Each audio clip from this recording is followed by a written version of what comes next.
cry, my beloved country. Is there any salvation from the burden of this sin? Freedom from this feeling of guilt? What happened at Kumbakonam in July 2004 was so gruesome that no one could claim to be free from its responsibility. In the fire that ravaged a school building, a large number of innocent children were instantly burnt to death. We failed in our responsibility to protect the lives of the dear children. Who are all included in this we? The management of the school at Kumbakonam, the teachers there, the local people, department officials, ministers, lawmakers. None of them can evade responsibility, not even we in distant parts of India. How fast it was that the accused were identified and brought to justice. The school manager was arrested. Some officials of the education department also got their due. There was some assurance of help. Some made a show of their shock. Everywhere in the state, thatched school sheds were pulled down. Aren't these enough? Not satisfied. Satisfied? Ask the hapless mother who packed the school bag and tiffin box in the morning and sent her darling kid to school with a hug only to receive his lifeless, burnt-out body in the evening. Ask the little boy who was waiting for his younger brother for a game of cricket. Let them say whether they are satisfied with the action of those who report that strong and effective steps have been taken. Where did we go wrong? We have not given even an iota of value to the concept of safety of the children going to school. Accidents are not accidental. We have stringent provisions in the law relating to safety precautions to be taken, but no one cares to enforce them. In many cases, loopholes are left consciously in the law. If the right people are approached in the right manner, one can breach the law and escape through the safety value of the loopholes. The rule is that building permits shall not be issued if firefighting and fire escape arrangements are not up to the mark. Unauthorized constructions will invite punishment, but in case of schools, it is mandatory that the concerned authorities inspect the schools before the academic sessions and issue fitness certificates. Similarly, it is the duty of the management and the inspection team to ensure that the firefighting equipment are perfectly operable. When the children are entrusted to the schools, the teachers and the school authorities have the duty to ensure that the children are sent back home safely.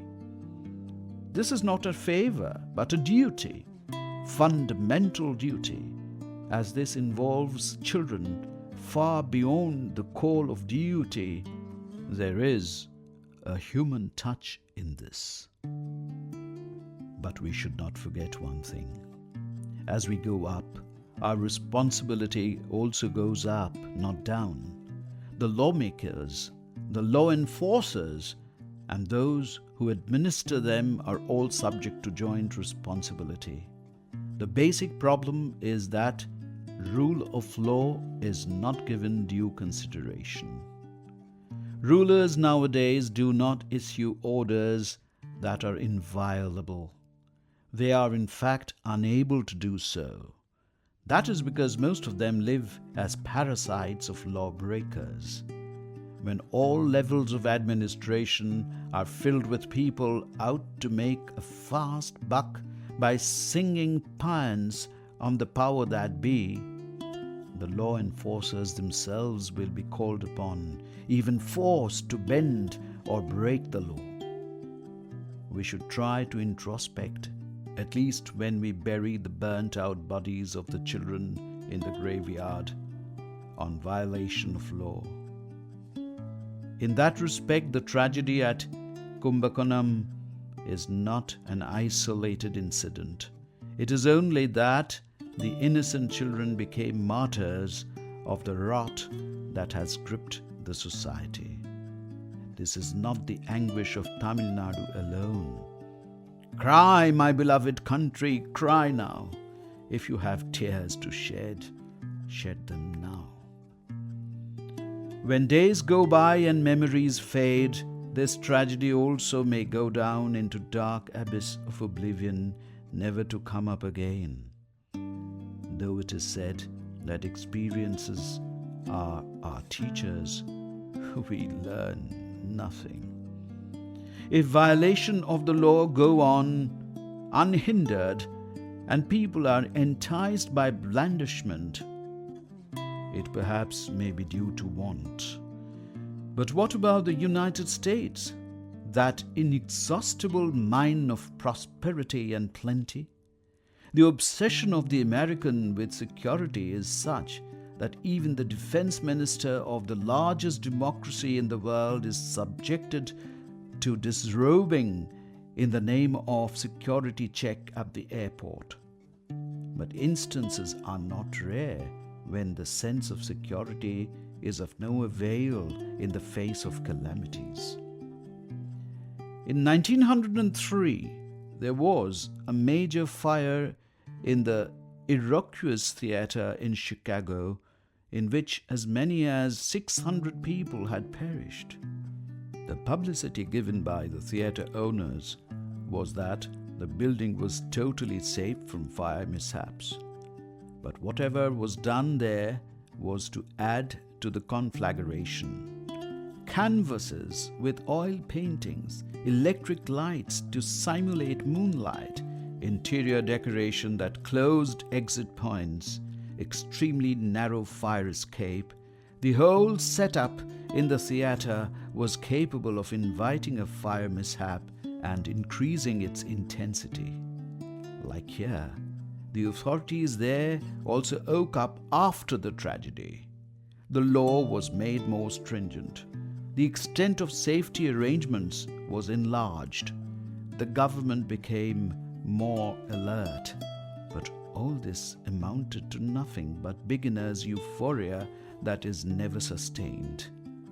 Again and again, there were major fire accidents in that country. As many as 492 people were killed in a fire that ravaged a club named Coconut Grove in 1942.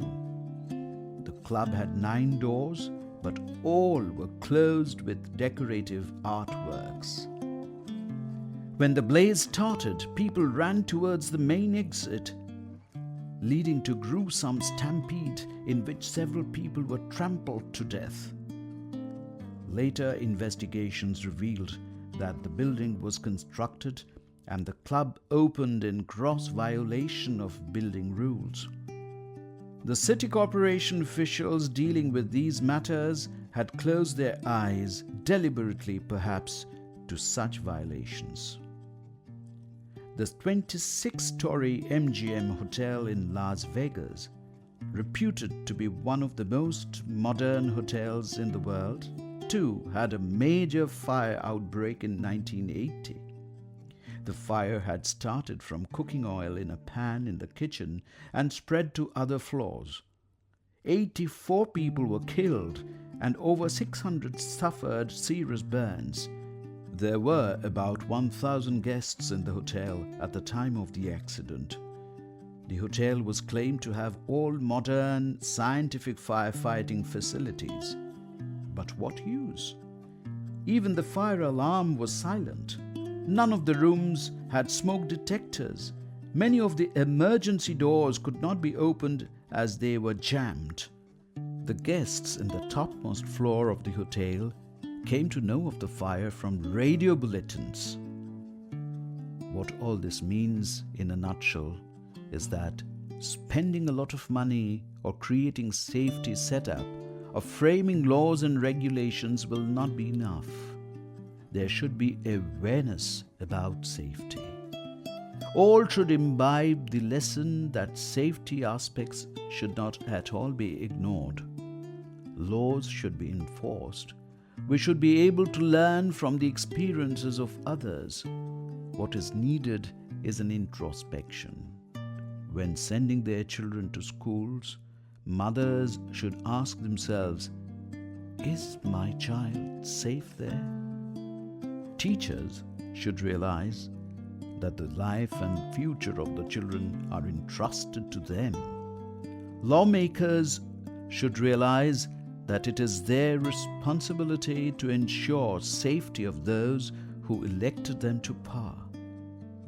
The rulers should realize that they are there to do what is expected of them to do, and not to beat their breasts and wail when calamity strikes. It is not enough to sit in the chair of power. One should know how to rule. The present-day rulers would do well to remember the iconic Dalawa of erstwhile Travancore, Veluthampi Dalawa, who ordered the dismemberment of the thumb of a government accountant for falsifying accounts to help the Dalawa's own mother. It goes without saying that the flow of responsibility is from top to bottom. This should be realized by those at the top. Let us not forget that the lessons learned from Kumbakonam are applicable to the whole of India.